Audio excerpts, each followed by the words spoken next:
When golfers are in the market for a brand new set of irons, it's often the case that Mizuno are at the top of golfers' wish lists. They make incredible irons, and if everyone's hit a Mizuno iron, they know nothing feels quite like a Mizuno, so their tagline says. Now, the drivers, that's a more interesting topic. When I was growing up, Mizuno drivers were so unbelievably popular. In fact, one of my first ever drivers as a kid was a Mizuno driver. Like, they were the absolute bee's knees.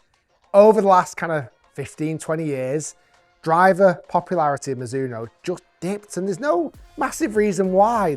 Their popularity in irons has gone up, drivers have gone down. Well, today, in my hand, I've got the brand new Mizuno STZ 230 driver. Let's give this a test. Potentially, I'm in the market for a new driver at the moment. This is a good time to test a Mizuno driver. Kicking things off, look at that head cover. It's a bit old school. It's a bit old school, classic. Mizuno, over the years, have tried all different things to get people to try the driver. They've gone for more of an all black head cover. They've gone for different styles. That is very traditional Mizuno colors. The blue, the white, this kind of lighter blue, the big running bird logo here on the top of the driver head, and a number 1 for driver just underneath there. Quality, good quality head cover as well, really nice. That again reminds me a bit of old school. Like, I can imagine an 11-year-old Ricky Shields grabbing this driver. The head cover, granted, would have been smaller back then and wouldn't have been one of these boxing glove ones. But looking at that and going, hell, here we go. This is a quality driver. Underneath, we have the Mizuno STZ 230 driver. It's a good looking driver. Lots going on.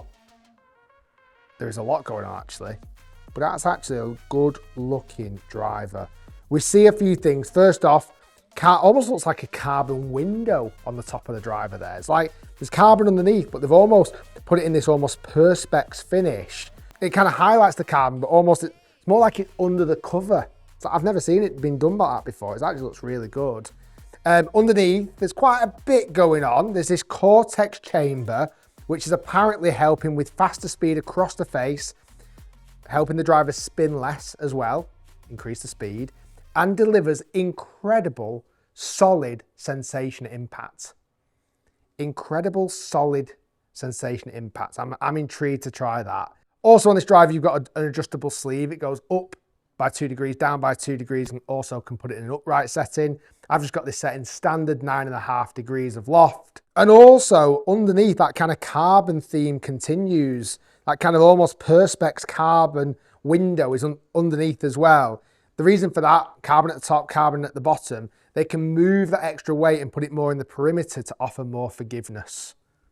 There's lots going on, there is. I feel like this is a bit of a change of direction, maybe again for Mizuno driver. They went down a few different ideas of, let's say, a blue driver, then they went all black and all quite stealth. This feels like it's very on brand for Mizuno. It does look good, it does.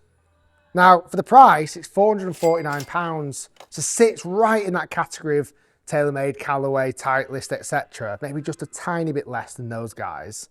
I don't know, maybe my only criticism, as much as there's a lot going on, it almost feels like it's a bit too much going on. It feels like there's, like it's quite almost garish. I don't know how long it would it doesn't feel very timeless. Feels like this driver could date.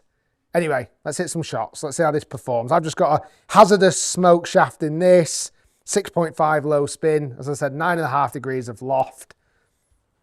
I'm excited, I'm intrigued. How is this Mizuno STZ 230 driver going to perform? I like the look of it behind the ball. It's a beautiful head shape.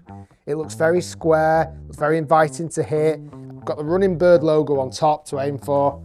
Let's see how this gets on.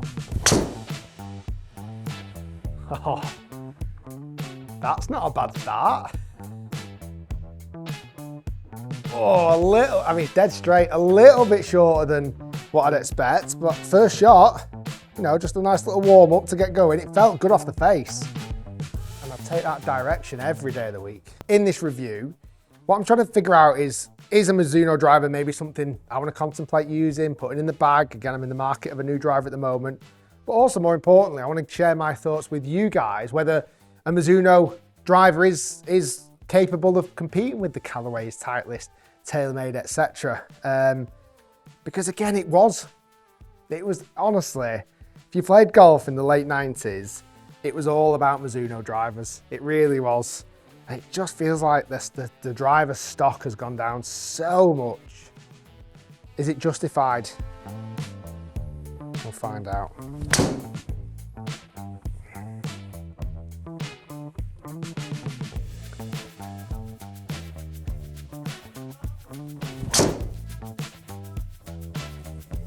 Any criticism, and I normally can't tell with drivers, but something I'm not very sensitive to, but it feels quite heavy.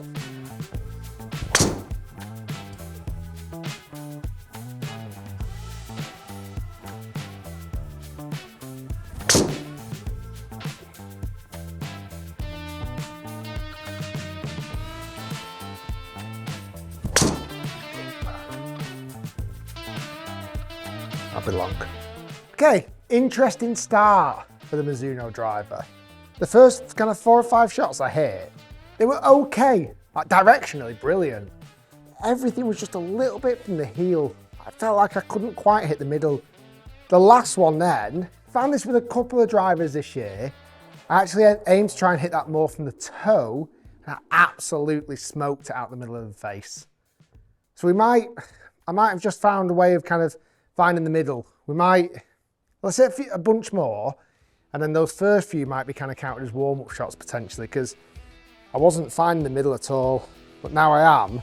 It's got a lot more promise.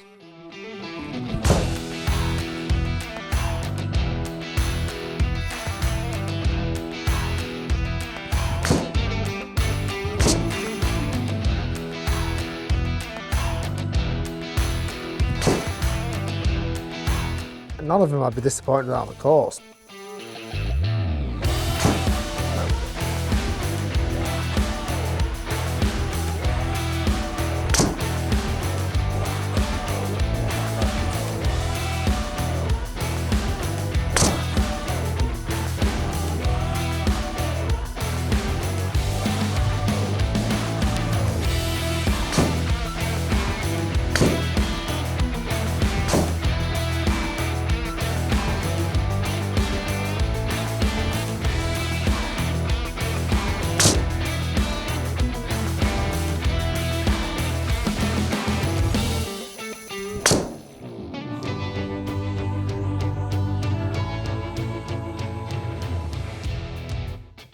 Okay, so before I come on to the data of the Mizuno driver, what do I think of feel, sound, and general performance? Well, the feel was solid. I know the big thing they talked about with this Cortex chamber, it gives sensational feel impact. It's just a very solid feel. Like, you just know when you've hit it. On the flip side though, you know when you've not hit it. Like, you know if you hit the heel, which I hit a couple from there, you just know if you've not quite crushed it. Good for feedback, very good. I made the appropriate adjustments, as I mentioned, to start trying to hit the toe a little bit more, and I started to find the middle, so that's positive. Sound really good, like really just satisfying, crunchy sound. It's not too high pitched, it's just solid. Performance-wise, mixed. I would say after the off-centered hits, it wasn't the best performing in the world. It didn't offer me loads of forgiveness. On-centered ones, it was solid. Overall, however, once I'd made the adjustment, I started hitting a bit more closer to the middle. These are the numbers that I found. On average, I was carrying this driver 278 yards. Not bad, just not outstanding. Ball speed 158 miles per hour. And what was quite interesting, more recently I've been swinging about 112, maybe even 113. For this, just the weight of it felt like I couldn't swing it really fast. Swinging at 110.5 miles per hour. And I feel that was all head weight as well. It just didn't feel like I could move this head through the air quickly enough. Spin rate was solid, 2,400. I could maybe crank that loft down a little bit, but really the launch angle was good. Like, the general flights were solid. For me, it definitely just had that little bit of a left bias, but again, that's a little bit on me. Solid, not incredible. I think that's the issue with Mizuno drivers. Good, don't get me wrong, but never outstanding. Never outstanding enough for someone who uses a TaylorMade, a Callaway, a Titleist, a Ping, to realistically swap it for a Mizuno driver. And that for me is the issue with Mizuno drivers. Good, but just never, in my opinion, outstanding. Guys, thanks for watching. Stay tuned, lots more to come, and we'll see you next time.